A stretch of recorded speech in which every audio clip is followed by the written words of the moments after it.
Okay. Okay, here we are. Welcome to Thriving Live. Thriving Live generally comes every Tuesday at 2, although there has been some programmatic interruptions due to some traveling and some not being able to access the internet and so on and so forth. And, sometimes life will just get in the way and suddenly I'm not anywhere near this location and this ability to get online. So, and maybe as I get more comfortable with doing these live, it won't matter whether I'm really tied in to my comfort zone or not, because I'll be more comfortable doing it wherever I am. So today is Tuesday, April 19th, 2022, and we've just, well, I don't want to jump ahead, so I'll skip what I was about to say. And but I do want to say that in the studio with me today, this is not the normal view everyone has when I do these. Usually I'm over at the other side of my studio, in which case you can see a whole bunch of the studio. And right now you can only see a corner of my studio, because I have two really amazing guests with me today live in the studio, and they surprisingly want to remain anonymous and invisible, which may be hard for me because they're two of my dearest and oldest friends. And I will try not to reveal any of their personal or private information, but I'm really thrilled to have them both with me in the studio. Yay, welcome. Hello. So excited to have you here. And this kind of reminds me of when I used to have Radio to Women, that radio show. Yeah. Of course, no one could see me. And so, but still, we were always able to have these amazing conversations. And so it's exciting to have live people in the studio again with me.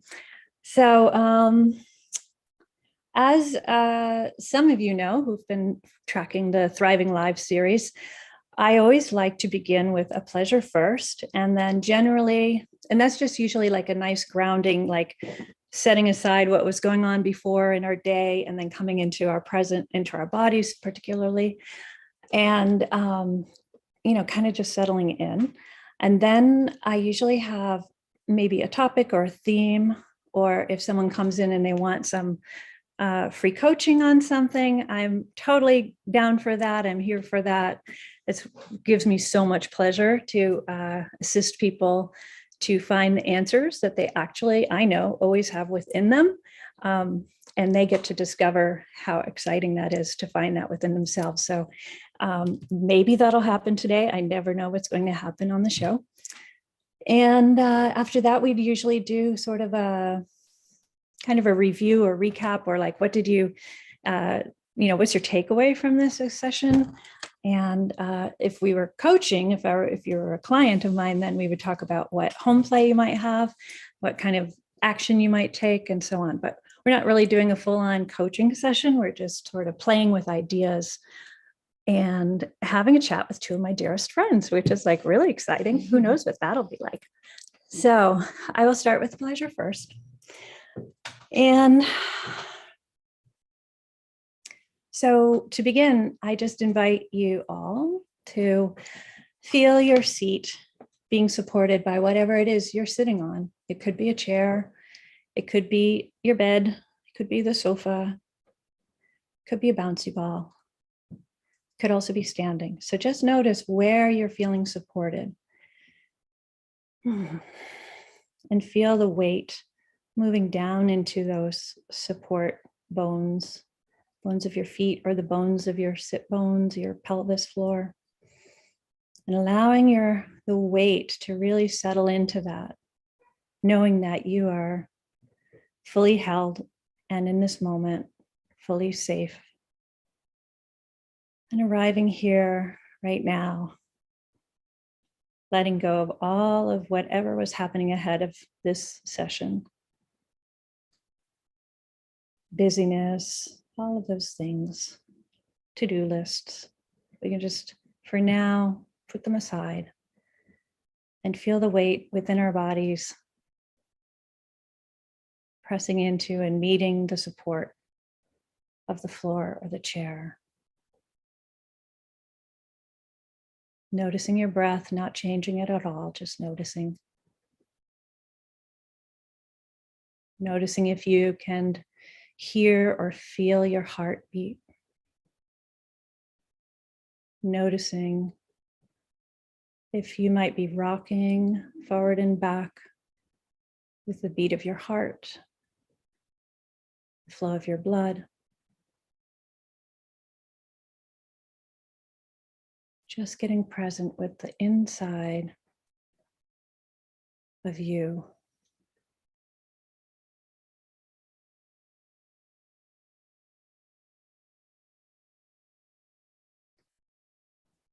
Allowing any thoughts to just pass as though they're clouds or a leaf on the water of a river. Just letting them go by, not judging them, not engaging.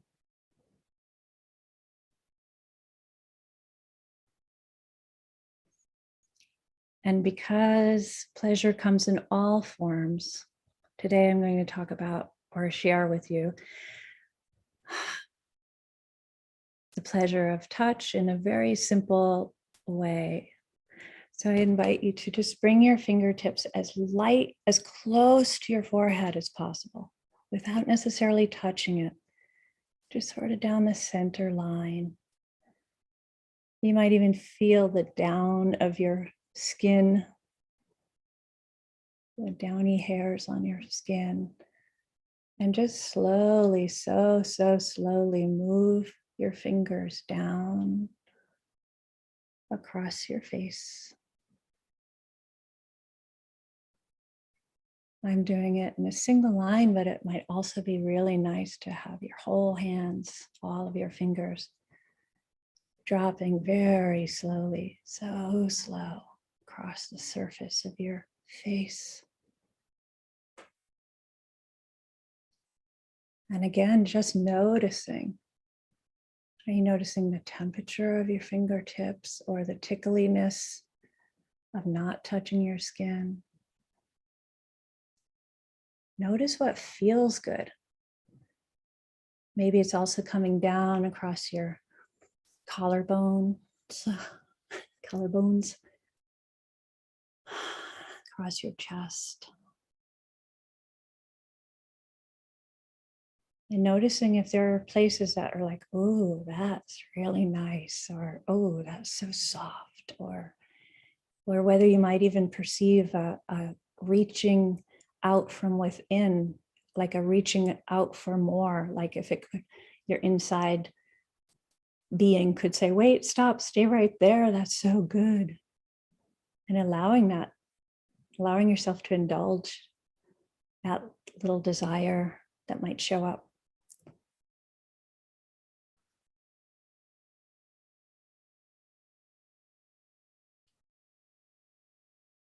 Allow your hands and fingers to wander a little more up or down or around or behind, slow and very gently.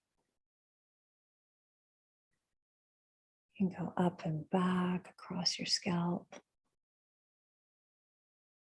down the back of your head,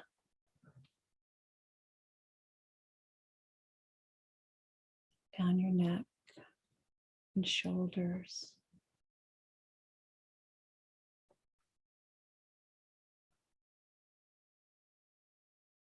Coming back to your center, you can rest your hands if you'd like, either on your body or on your lap or whatever feels right for you. Noticing again your breath, the weight in your feet or your sit bones.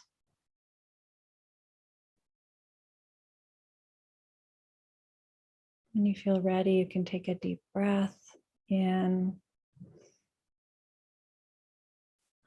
Let a slower breath out. Do 2 more of those.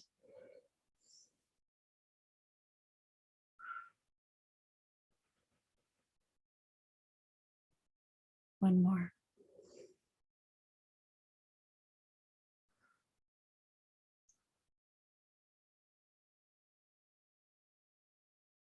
And when you feel ready, you can open your eyes.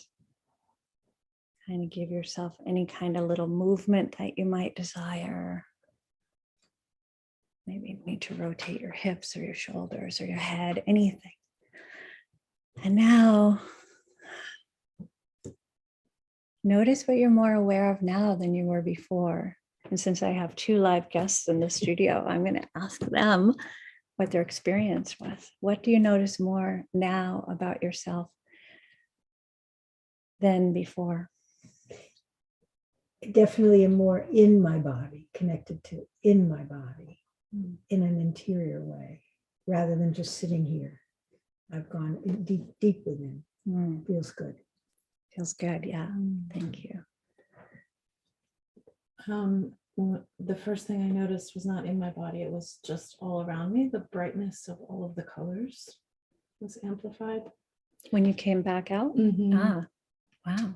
But in my body, I feel good. I don't know, I feel just kind of juicy. Yeah. Yeah. Sometimes it's hard to put words to these things, you know? And I was like, who knew that I liked to rub the back of my ears like that? I know I like other people to do that, but that was nice to like. Yeah, find rubbing that the for back of your yourself. Enjoy ear. that. Yeah, and I love this part right Yeah. here.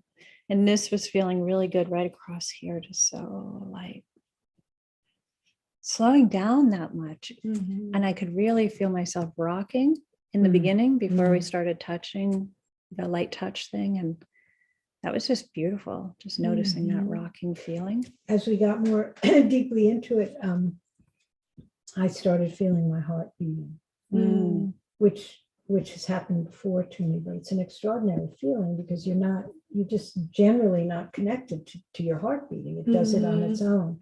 But I find in that kind of state, that becomes an awareness Yeah. of being alive. We don't think Mhm. about that.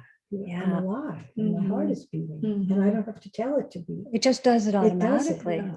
And when you're in that state, it's such a deep connection to like the earth and to our lives and to our being Right.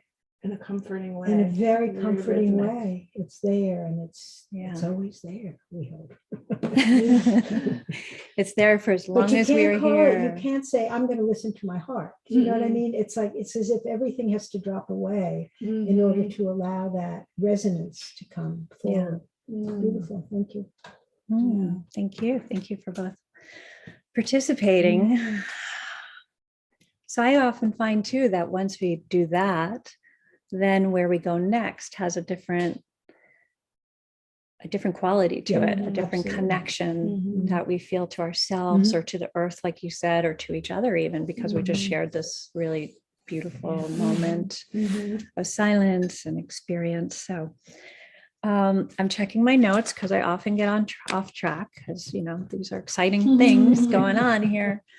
So pleasure first. And then, so anyone who knows me knows that sometimes it's hard for me to make decisions, right? Especially in the moment.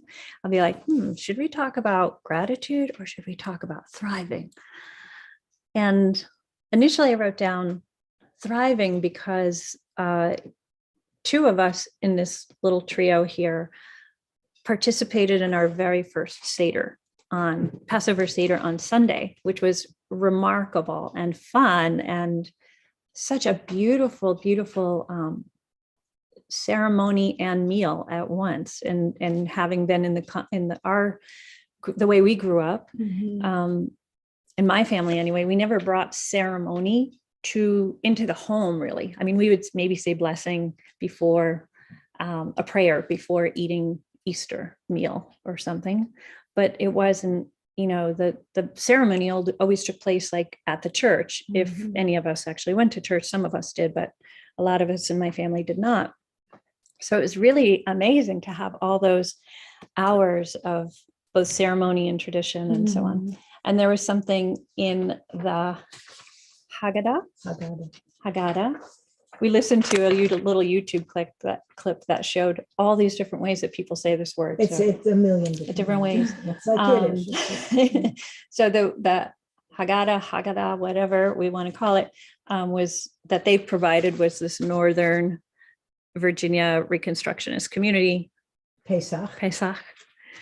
Haggadah. There is. I'm going to say Haggadah, because it's fun. And it's not prohibited, is it?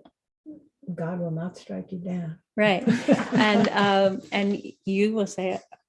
as the way you want to I do don't it, need and to you'll say it the way that, you want I it. don't need to say it. Um, Pesach is more important than Haggadah. Pesach. Pesach.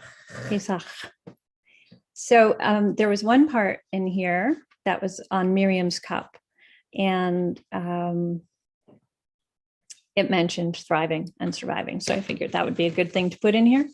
So Miriam's cup, do you want to read it? Sure. The first or the second? And just have your voice be a little bit louder than just our chatty voice. Miriam's cup. Even as we begin our story, we know its end, in quotes. Israel will leave Egypt and wander in the desert for 40 years on the way to the promised land. According to legend, a well of water accompanied the Israelites on their journey in the desert. This miraculous well was provided because of the merit of Miriam, the sister of Moses, who watched over her brother as he floated down the Nile, and later joined with him to lead the people across the sea. Tonight, we recall that well as we place Miriam's cup on our Seder table.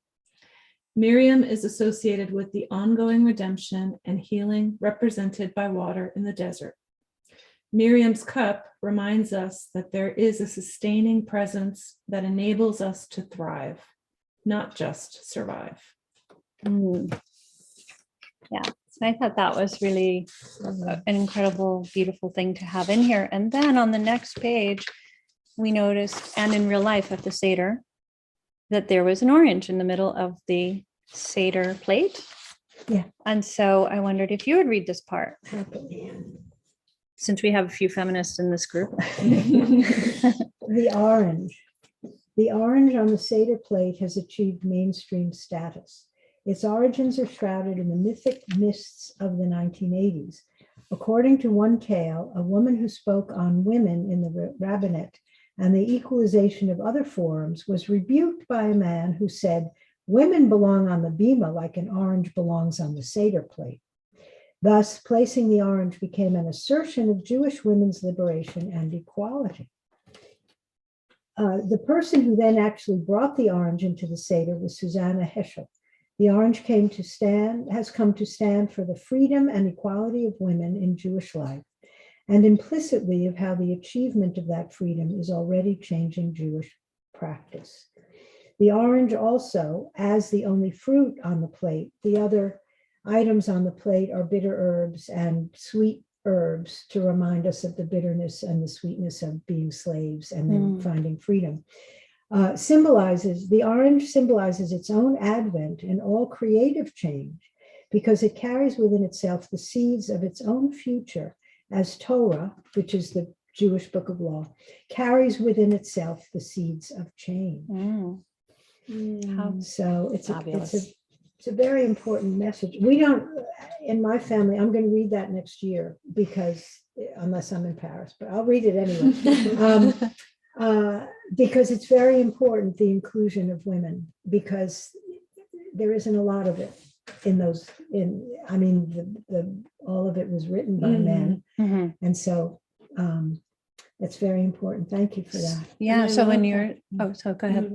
I love that part about how we contain the seed of change within us already. Right. We contain the seed of change within us already, Our own and the future, our own Yes. future. Yes, future. and women, And we I do. think women especially, we carry that, Yeah. that the men provide the seed, Right. but the women carry it. Yeah. And I think women generally, I don't know if I can stereotype women, but are more willing to change because we deal with natural changes every month Right. until we don't Right. anymore. And I never thought of change as being connected to Passover. It always was about freedom from oppression. Right. But it also was about change because all of their traditions, I mean, that's why we eat matzah, because they had to leave Egypt so quickly once God said go and the Pharaoh said go, and the bread couldn't rise. Right. So that's the significance of the matzah.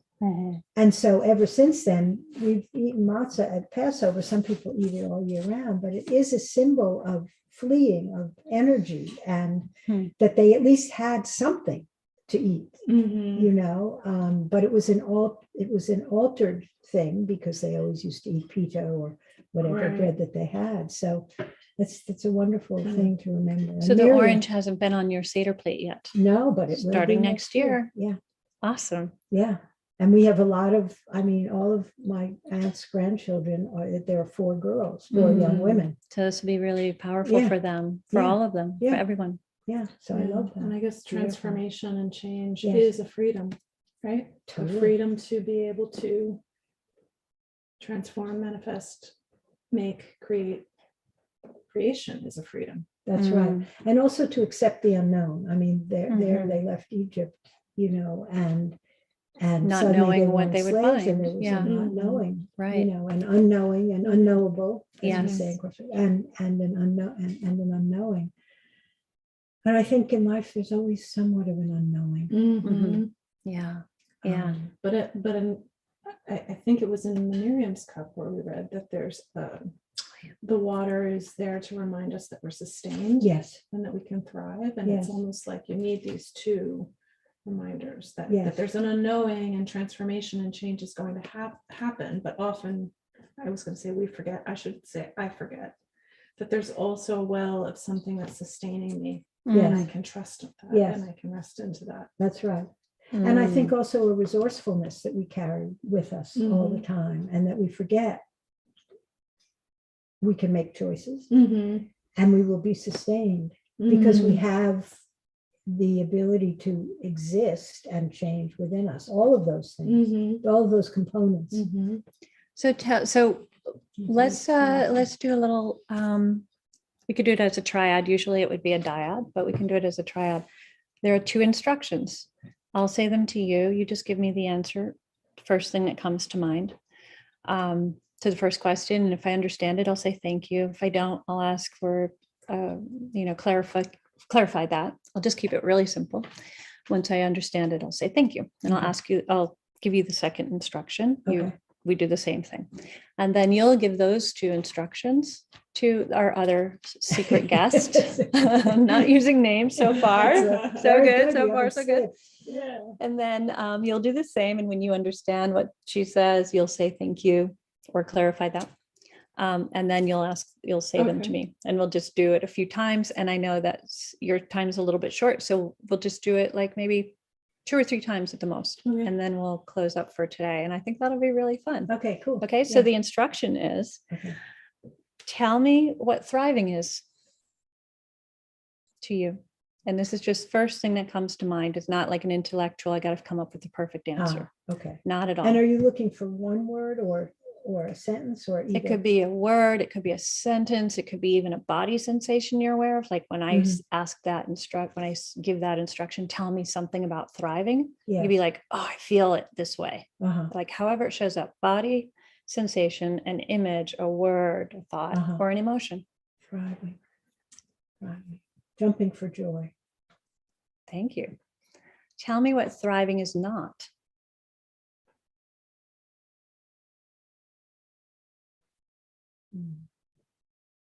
Stillness. Stillness. Mhm. Thank you. Okay. So those are the two instructions. Mhm. So now you give, I'm gonna put this in here so it doesn't keep beeping because I can't turn that off, that sound. It's my son. So that's why it's just, Okay. he has special privileges Yeah, yeah. naturally. You can break through. Yes. Yeah. So, Okay. So using the same mhm. framework. Tell me Okay. what thriving is. Okay. Tell me what thriving is. Generative, electric, energizing, juicy, lovely,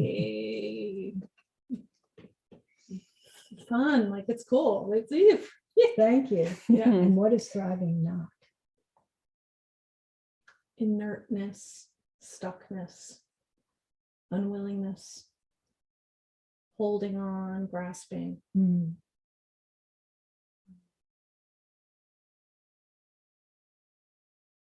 Yeah, just sort of that space of unwillingness. Mm.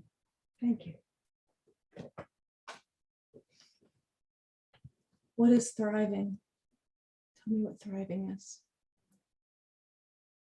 Thriving is an awareness of being fully expressed. It's like, wow, I am exactly where I'm supposed to be right now. I'm doing, saying, seeing exactly what I'm supposed to be receiving right at this moment. So it's an exhilarating awareness for me. Thank you. Tell me what thriving is not. Thriving is not. Thriving is not all those self-doubts and self-criticism that creep in on certain days, criticizing me, like myself. Yeah. Thank you. Thank you.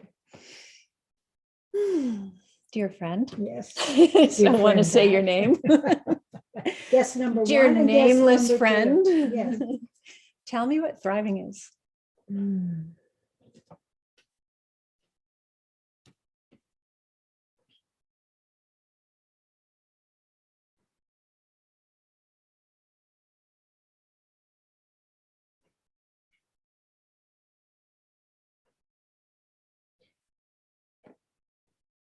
Buoyancy. Thank you. I was feeling it in my body. Walking along the Seine. Buoyancy. Thank Yeah. you. Tell me what thriving is not.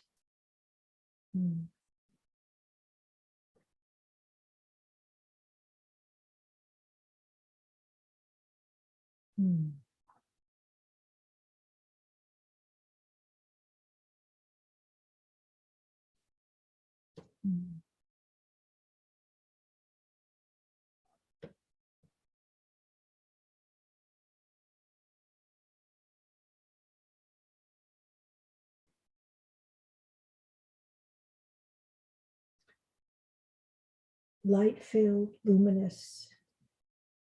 It is not light-filled, luminous contentedness. Whispers. Thank you. Tell me what thriving is. I'm thinking of plants when they're lush and green and wet and life-giving and producing flowers. So I think a lushness, just a deliciousness, a lushness, a butterflies in your belly and heart, and excitement, a willingness. I think that was my last answer last time, but like just, yeah, lushness. Thank you. Tell me what thriving is not.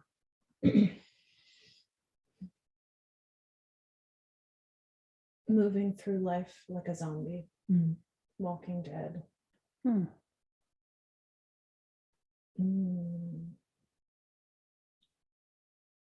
think actually, now that I think about it, maybe a linear sense of time brings us into a space of not thriving. Like thriving is when it's in the present and time is moving up like a spout and it's just emerging, and not thriving is it's kind of linear, going there, but from there, when you're in the past and the future and you're not present. So thriving is presence. Not thriving is just not really here. Thank you.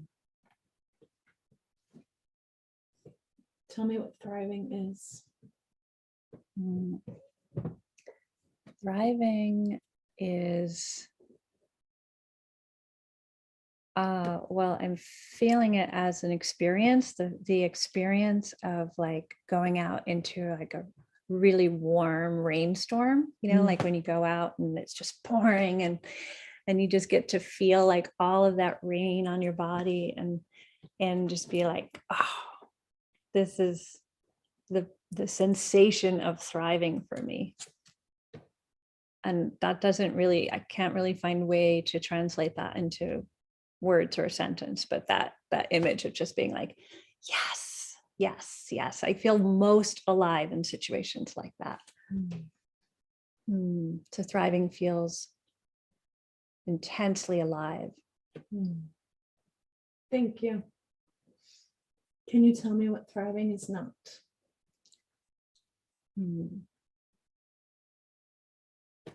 Well, to go with a similar metaphor, I would say thriving is not thriving. What thriving is not is kind of like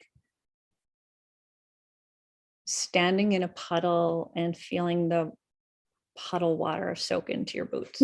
Like, yes, I'm aware of the sensation, but it's just not the same. You know, it's like one is life-giving and one is just kind of like, Misery. not thriving. Really. So that was 2 or 3 Thank rounds. you. It was 2 Yes. rounds. Do you want Yeah. to do one more? Or should we continue? It's What's that? 2:32, so I think let's just keep it at that. I Okay. think so, although Yeah. I'd love to do another one, but How about if we just have a couple of minutes of saying like, what was good about that exercise? Tell me something that was good about that. I realized that when I said that thriving was not stillness, that there's an expression that I just adore that Martha Graham used to say, the dancer. At the still point is where the dance is. So when I said that thriving was not stillness, I meant a certain kind of stillness of being non-functional, or depressed. I strongly feel that stillness can bring about thriving, Right. right? And listening and bringing ideas in, and that it's very important. Yeah. So I wanted to clarify that there's that it's not, that stillness is not antithetical to thriving. It depends on one's attitude toward it. Just like your metaphor about loving a dance in the rain, as opposed to just getting soaking feet and knowing you have to walk 2 miles. Right. So I Yeah. wanted to clarify. So it was fascinating because thriving can be both in both aspects, depending on what your attitude toward it is. Right. Yeah. Right? It's not, oh, I'm making a painting or I'm doing this, that, or the other thing, and I'm thriving. You can also be thriving in stillness. So that Absolutely. it's very Absolutely. interior. So I just wanted to share The that. stillness. And thinking about it. Yeah, stillness and silence are so crucial to me for Oh. resourcing, for refilling myself, Absolutely. feeding myself. So I knew what you meant when you said course it, you but did. what's interesting is like, often I notice how insufficient words are for so much, for Right. expression. That's true. I was going to say, I think that the experience of doing more than 1 round and also doing it in a triad, I'd love to try it in a I diet, but love like that. the experience of going back and refining Yes. and refining and refining the understanding makes you think about it in a different way. It makes you like, what the hell is it? You think you know what something is, but what the hell is it? You Right. know? And Well, like the- really getting to the root of it, and then it comes to you while you're doing this practice, you know. And it's I also, think I realized in the end, for me, it's like being present with life, yeah, you know. But my first round, I don't think I said that. it's like opening up an onion, right? Like the Mhm. deeper and deeper we go, the more we discover about it, because we naturally, the first layers come off fairly easily, even if we're not finding like that perfect words for it or whatever. But as we go deeper, usually a dyad would run for 20 to 40 minutes. Wow. And that's on any topic. And also like, The same question back and yeah, forth. the same instruction. And it's really, you were demonstrating it perfectly. You like went really quiet and deep and interior and listened for the first answer that kind of came up. And that's like I didn't describe that, but that's what the idea is. Like, what is your interior world telling you? What's the message you're getting from your inner wisdom, your inner guide, your whatever it is in I there? love Well, that. yeah, what happened was I got out of my head, like, what's the definition of it? And I was able, I think buoyancy came up because that's what I was feeling. Buoyancy, yeah. And I was remembering when I have been thriving, what it felt like. Yeah. You know?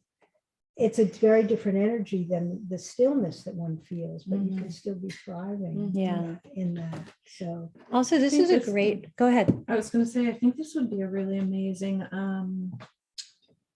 journal. I was activity to just do gonna with say, it myself, is, like yeah. to just keep asking myself over and over again what something is and writing what comes and then Like auto asking writing. again. Yeah, like Yeah. having Yeah, a dialogue that would with be the great. notebook. Absolutely. Yeah, It's that would such be a good great. mind Mhm. clearing too. Yeah. It's so good for that. Mhm. well, the other thing is that when you first asked, Tell me what thriving is. You're not asking for the definition. And so I think what we all were able to do was bring it into our bodies and Mhm. feel the Mhm. emotion. So it took the literal definition of the word out. That's what I was Mhm, reaching right. for. That's why I took some time with it, because I thought, well, I know what it means, Mhm. but what does it feel? Right. What does it feel like? And you Right. very much dramatized that in what you were saying. Mhm. And I could feel it in you, Mhm. you know, Mhm. and then I could feel it myself, and I could feel that metaphor of the rain and everything. So it's fascinating exercise. Yeah. I'm going to do this with, like we were talking earlier about freedom. Yes. Yeah. I would love to do this on what is freedom for Exactly. me. Or earlier we were talking about gratitude, and when you said that earlier, I was thinking, what is gratitude? And what is gratitude not? Tell me Right. something about gratitude. Tell me what Mhm. gratitude So is that's not. that would be a right? really tough Mhm. one. I know. We were thinking we might offer that up at the Seder, but obviously there's plenty of agenda going on at the Yeah, table, yeah. and we're like, we don't need to bring up Yeah. anything else. This is great. Yeah. But as you know, as journaling exercises, or to do Mhm. with students, to sort of get them thinking more deeply about things, get Mhm. ourselves thinking more deeply about things, Mhm. and to uncover sort of our like, oh, these are sort of our auto responses to these Mhm. things. That's What are right. the It deeper then come from the head. responses? They Yeah. come from. Yeah. I also just wanted to thank you, because I was thinking, well, why is the Passover Seder in our homes? Mhm. Because we do have Jewish holidays, the high holidays, which are in synagogue. Right. The thing is that first, there are two things. The Jews, the temples kept getting destroyed, the synagogues. And Right. so, but Judaism started in the desert. I mean, we were Right. nomads, Yeah. I'm talking, ancient Judaism. But what happened here was, because I was thinking about it. Yeah, well, why is Passover in the home? Mhm. They didn't have homes. Mhm. They fled this Right. horrible Pharaoh. Yeah. Yul Brynner in the movie, in the Ten Yeah. Commandments. I mean, he was horrible, Mhm. except he was the substitute father for Moses, because he was sent to the palace in the bulrushes. That's what Miriam protected him when they sent him off. And so the reason it's in our houses is, first of all, one of what things that the Pharaoh was going to do was to smite the first, Right. for Pharaoh, God, sending the angel of death to smite the firstborn, because he wanted to, the son was going after the son, the true son of Pharaoh. That was one of the punishments to him for keeping the Jews enslaved. So they put the lamb's blood on the doors, and so they were in their homes, so that the angel of death couldn't come in, because Moses was the firstborn. So Anyway, it was to spare them. to spare them. And anyway, so that's the only Jewish holiday that, I mean, we always start Yom Kippur in the house, but then we go to synagogue if you do that, But the whole celebration of Passover at the table is sharing that whole experience, and it's in the house, because that's where it was, whatever it was, a tent or whatever they had. Right. So it's interesting, because, as you said, for Christmas or Easter, whatever, you go to church or wherever people go for the holiday that they're celebrating. Yeah. Yeah. So the way I would normally close out a coaching session, if we were doing a coaching session or a big group program or something like that, would be like, what's your win, insight, or learning from this? Sort of your takeaway piece. You said, like, what's an action step you could take? Is like, this would be great for journaling on. So what's your win, insight, or learning from this lovely gathering Eat of more oranges, ladies. I am going to make a connection to the conversation around home that we just had now. I think that so cheesy, but like home is where the heart is. And we started off talking about how the meditation brought us deeper and deeper within, connected to our own heartbeat, grounded in that. And then the talking exercise we just did was about going inward, trusting the answers that come from within. Mm. So I guess just a reminder that home is in here, Always. deeply in Mm. here. Yeah. And if I can stay in contact with that, move inward, consistently trust it, even for a couple minutes a Yeah. day, Yes. that I can thrive. Ooh, I think so too. thank you. Thank Yeah, you for it's that. beautiful. That's beautiful. Beautiful. Yeah. Mhm. Mm. Your home, you carry your home with you. Mhm. There's a Yiddish expression which nobody in my family remembers in Yiddish, but hinter in German Mhm. means behind. Mhm. And there was an expression that no matter how many times you turn around, your behind is always behind you. The hinter, the hinter. So while you are going to bring everything from today and consolidate it and bring it within, knowing that that home is within you, remember that no matter where you are, you take that with you. Mhm. Mm. Mhm. That you carry that with you so that you Mhm. have your home, which, you know, we all have homes and we're all grateful so much for that. But so many people in the world today don't have their homes. Mhm. But they're physical, materialistic homes, but they have their home within, and they have Yeah. the seeds, and they have the resourcefulness, Mm. and we have to pray for them. Mhm. We have Nice. to pray for them. So beautiful. That they all have oranges within. Yeah. The seeds. of Right. their The seeds of oranges the within. future Yeah, seeds are of. I within. love that. That's beautiful. Beautiful. Mhm. And your win, insight, or learning? Everything I just said. Yeah. Okay, perfect. Yes.